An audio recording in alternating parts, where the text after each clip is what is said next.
The Kitchen by Estabraq Ahmad, translated from the Arabic by Maya Tabet.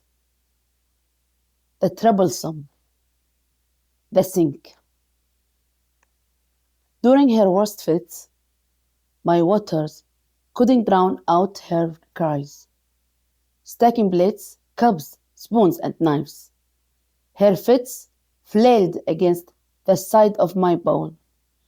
She'd stare at the gushing water stream, her head slackened against her chest.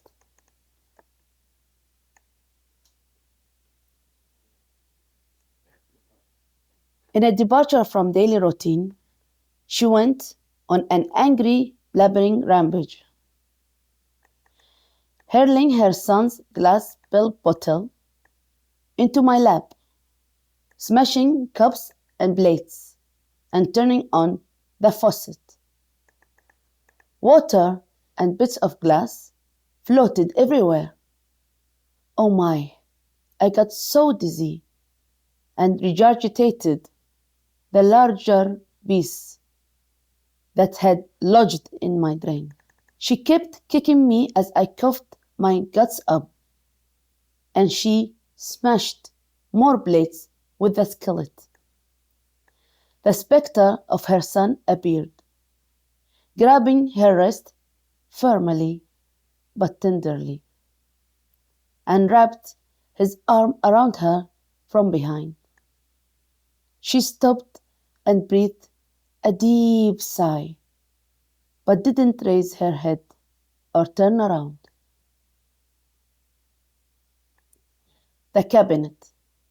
We were so tired of this, even her son, who was increasingly impatient and dejected.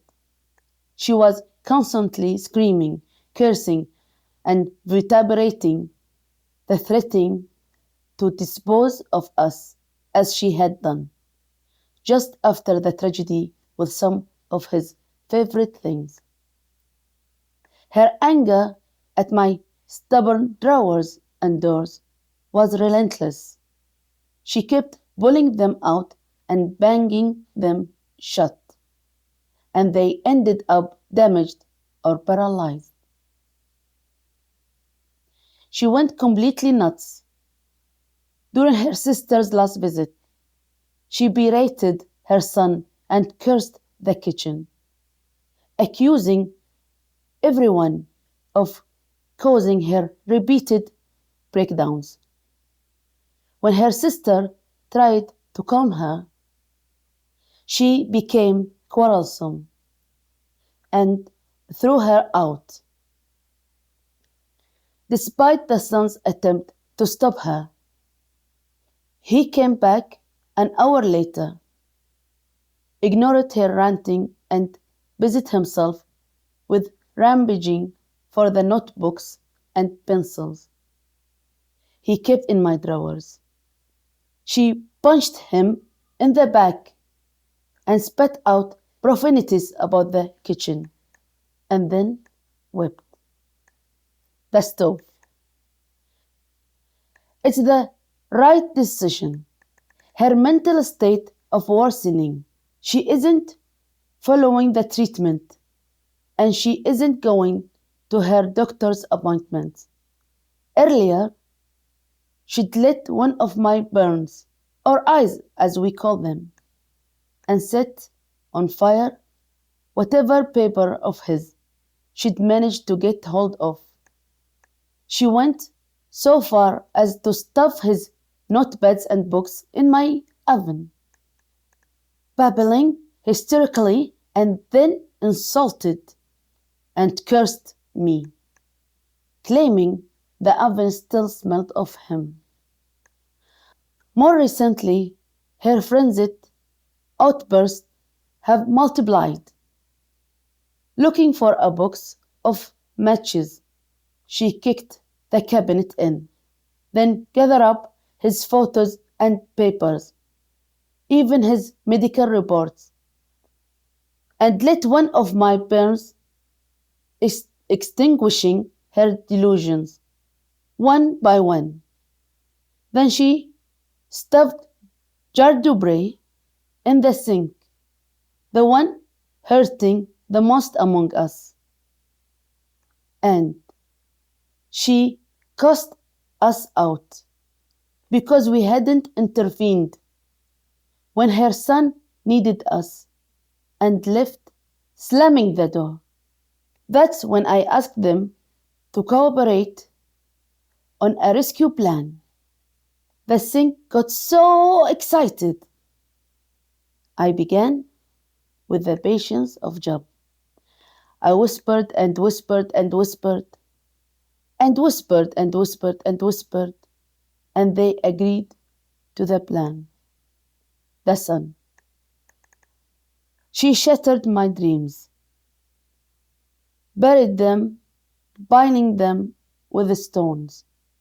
I really did try to find a measure of success, but she pinned me by her side and thwarted me at every turn. I couldn't free myself from the tentacles of her sick love. Even the few friendships I had, she experienced as betrayals, and I wasn't sticking to my medication regimen. I often carried my books to read in the spacious kitchen that I loved, talking to the things there, telling them about my heroes, about those whom managed to shed all fear, those who had the courage to go and die, and about my ongoing cowardice. What we did.